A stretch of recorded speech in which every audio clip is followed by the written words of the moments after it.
I could even see my sister Matembe limping into the court. When she was coming in court, she came limping. I was worried, but forgot to limp.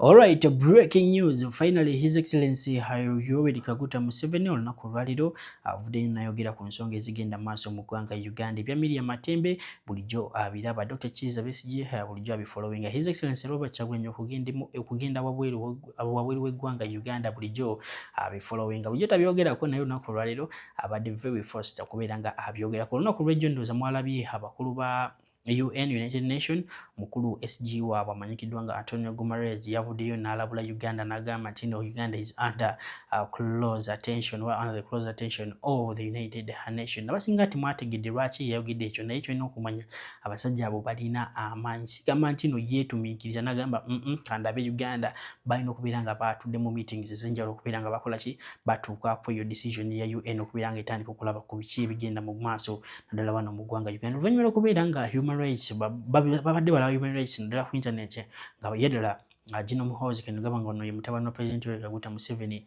yaddala abadde akitadde ku level ndala nga okuwamba kw'Abannayuganda kubadde kufuuse okuwamba kw'Abannayuganda bangi nnyo abawambiddwa n'abamu be mutakola ki me mutamanyi. Just sigamba nti no bo tebali they're not in the public. They're not public figures that balina okubakubira enduulu biki kisegereza underground. Imagine oba nga basobola otwala Miriam Matembe olwo omukyala asiika paani saidi zeeyo Kayunga oye muloza basobola mukola ki beddala olabye ddala nti bino bintu tebikola ki tebigatta. President Yoweri Kaguta Museveni akikonfaminze n'agamba nti no bulijjo alaba buli kimu bwe twategedde nti no bulijjo amanyi ebiki ebigenda maaso mu ggwanga Uganda. Wayogedde ku waliwo video gye twalabye ffenna nga etrending y'omukulu Miriam Matembe we yabadde akola ki, we yabadde abunyira the day before we baagaana okumuwa ki abbeeri, naye we bamala okumuwa bbeeri alaga nti ndo asobola okutambula ki bulungi. Kati eyo video ndowooza ega wana Uganda kyegamba President Yoweri Kaguta Museveni abadde alina okwogera ku eyo video ku bizibu by'eggwanga Uganda bye tulina. Oh my God, kitegeeza ba Alex Wesa Mufumbiro okulemera okuziika mukazi we byonna yabiraba ku TV. Oh my God, that's so shaming. I don't know, you tell me your thoughts in the comment section. Do you think him knowing whatever is going on in the country Uganda kwa ngabize nali manyiti like yagendako ku vacation Gino Muhoozi Kainerugaba ekintu bakimukwasaamu yali mukubeera nga agikola ki, yali mukubeera nga akitwala kati nga simulinako nnyo obusungu naye kati waba akiconfirms. Oh my God, this is so shaming. Yake nyini yamwise ne sister we video yino soko gyerabireko otubulebezo mu comment section mulowooza ebyavudde mu eno state of nation address bina kye bigenda okuyamba eggwanga Uganda in this coming kisanja oba just byongeredde okubeera nga bimenya Bannayuganda okutegeera nti no President Yoweri Kaguta Museveni abadde amanyi buli kimu ekigenda maaso mu ggwanga Uganda. So kolaba video. I could even see my sister Matembe limping into the court. When she was coming in court, she came limping. I was worried, but forgot to limp. When she was leaving the court, she walked.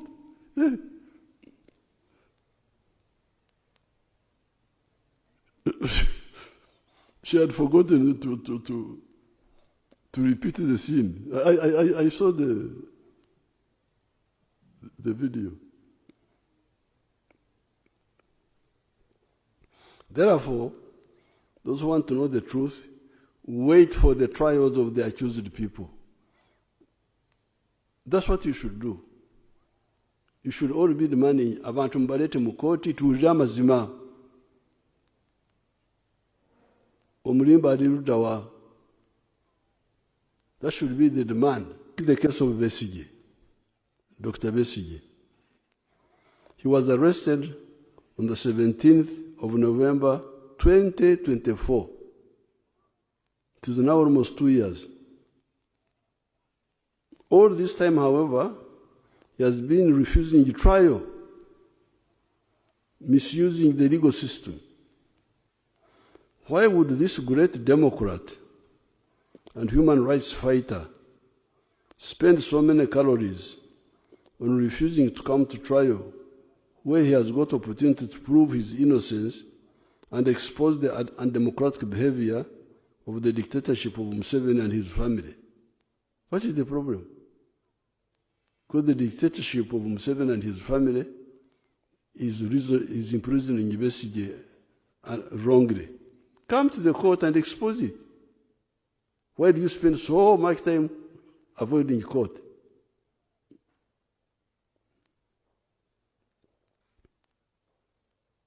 Second question, why should the legal system for so long allow an accused person to just refuse to be tried? Somebody who's accused says, I don't want to be tried, and he's not tried. Is that a good system or what? How can somebody who's accused say, I don't want to be tried, and 2 years is not tried? This allowing of impunity to continue for so long is responsible for the culture of mob justice. Before you talk about the security forces, talk about the population. I cannot allow impunity in our system, even on the side of the security forces.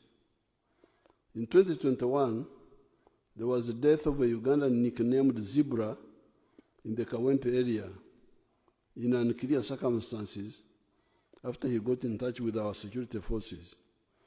I had to organize Okukaraba blood settlement with his family in Entebbe State House here. It is therefore the impunity promoters that have been inviting the security forces to finally do something. It is the security forces that die to keep peace in Uganda and in our turbulent region. If the security forces give their lives to keep peace in the country, why can't some of the political actors give up their egos and greed to make a contribution to that peace? Because the security people die. They give their lives in situations created by all these people.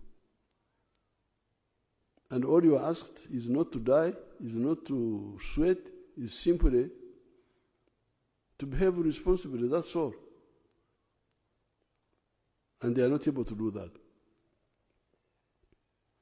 It is therefore, in order for us to insist on full accountability and no impunity for our words or our actions, you must be accountable for your words and for your actions, full accountable. I hope these comments have illuminated what the gaps were and why the limited supportive actions of the security forces to the rule of law in the country. Once we have known the why and the what, then there is the issue of the how. The how. This is an issue we handled from other days of our resistance, and I will share it with you separately so as not to render this piece too long. The recent limited actions by security forces against some individuals and institutions are really long overdue actions to fill those gaps. Those gaps. Work in Trevor Kakuturo, created mainly by the UPDF, Bonaba Gagawale, Wealth for All, created by the NRM that have resulted in metamorphosis in Uganda into a lower middle income country, must also be reinforced by no more sleep, no more Congola, no more corruption, and now no more impunity by the selfish people and agents of foreign interests to systematically denigrate the efforts of the people to develop themselves, and also some people endlessly committing crimes and using the law to shield them. There was a weakness on the part of the political, administrative, and illegal cadres of the government in allowing this impunity to continue for so long.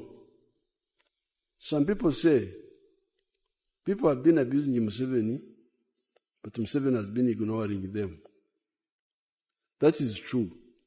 But those malignments were slowing down our growth. Some investors and tourists are scared away from coming to Uganda on account of those false stories. I have got many examples. When people come here, they get amazed about the progress, seeing what is on the ground compared to the stories they have been hearing. It is therefore good that security forces have come in to fill the gap. In the past, I did not have enough cadres to fill this gap. It is not only the security forces that are filling this gap. A year or two back, Honorable Fred Byamukama helped Uganda to expose the criminals that had turned State House into a mafia center. State House here had become a mafia center. State House had become a mafia center. In order to have your document brought to the president, you can imagine, in order to have your document brought to the president, you had to pay a bribe of 30 million shillings. Byamukama reported the matter to me. We arrested the gangs. There is therefore a counter-offensive against corruption, crime, and impunity. To show the impunity, take the case of Besigye. Alright, ndoza muwulidde bulungi nnyo ebimu ku highlights zavudde awali mu State of Nation address mugenda mutuwulira ebirowoozo byamwe mu comment section. Do you think His Excellency Robert Kyagulanyi oba His Excellency Yoweri Kaguta Museveni is competent for His Excellency Robert Kyagulanyi nti nasobola okubeera nga amusustaininga ng'ali confined wonna wali saawa zineno, oba His Excellency Robert Kyagulanyi tasaakomawo mu ggwanga Uganda yalina okubeera nga atwala obuyinza? Mujjukire bulungi kino, one of the theories zigamba mbu ba opposition leaders abamanyi kasa bafuluma ku eggwanga Uganda nga babiddwa akalulu ebyaddala ensi yonna neetegeera oyo opposition leader kasa wakomawo mu ggwanga Uganda abeera ki? Abeera president. Wakirabako president Kaguta Museveni kennyini bamubba akalulu awo yafulumamu koona agenda Tanzania n'akkiriramu paka e Rwanda, yakomawo nga ki? Yakomawo nga leader, yakomawo nga president w'eggwanga Uganda. Okitegeera ekintu ekyo, yakomawo nga leader wa NRA. Segera kati tumanyi ku biki ebigenda okuva ewa His Excellency Robert Kyagulanyi, but we think, we hope for the best that Uganda can have a peaceful transition of power.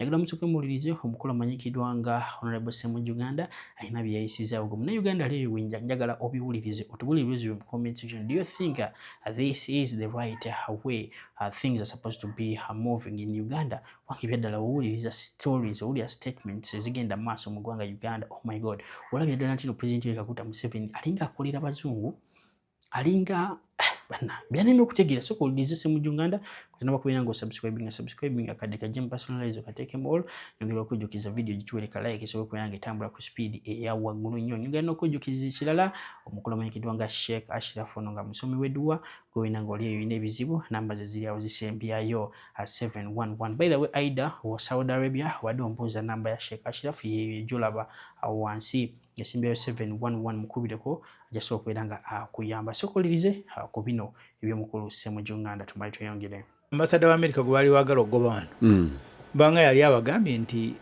America police yayo ku Uganda yakyuka, baagala wabeerewo okukyusa obukulembeze mu mirembe. Muwoozi gwe yagaa nti amuwadde ennaku abe nga amaze okufuluma Uganda. So kati sisuubirayo kubanga Take bwe yayombagana ne Saudi Arabia nga Saudi Arabia esinisa abantu ne batta Khashoggi.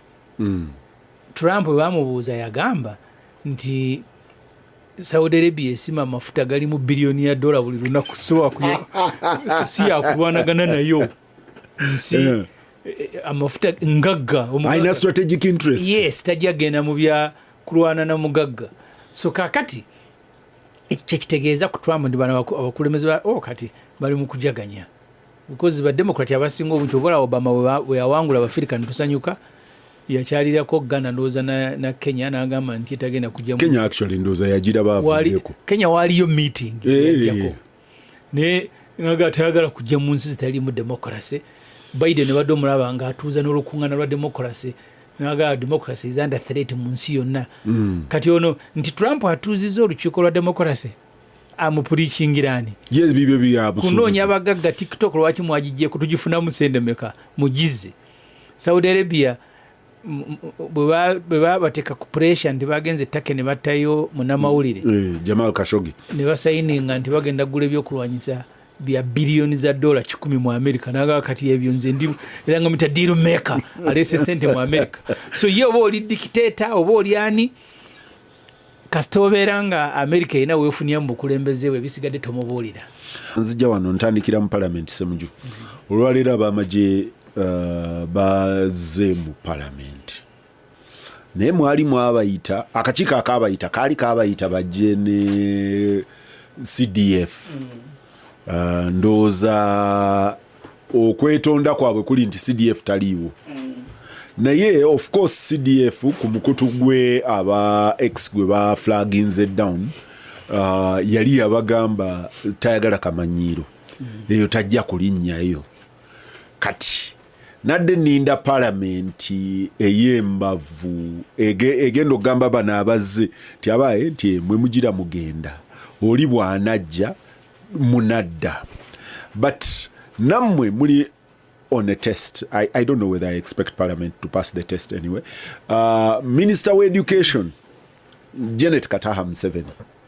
Ndowooza nyinza okuba omukyamo oyinza okuntereeza naye sirowooza nti ttaamu eno bukyanga etandika yali alinnyeeko mu Parliament kakabeere kakiiko ka Parliament the last time yabayita bagende bamusinkane n'abatuuza meters 2 okuva waali n'atuula mu tente eri n'atuula ne permanent secretary n'atuula ne Dr. Muyingo ne Mauricio Kaduchu mukwano gwange Ismail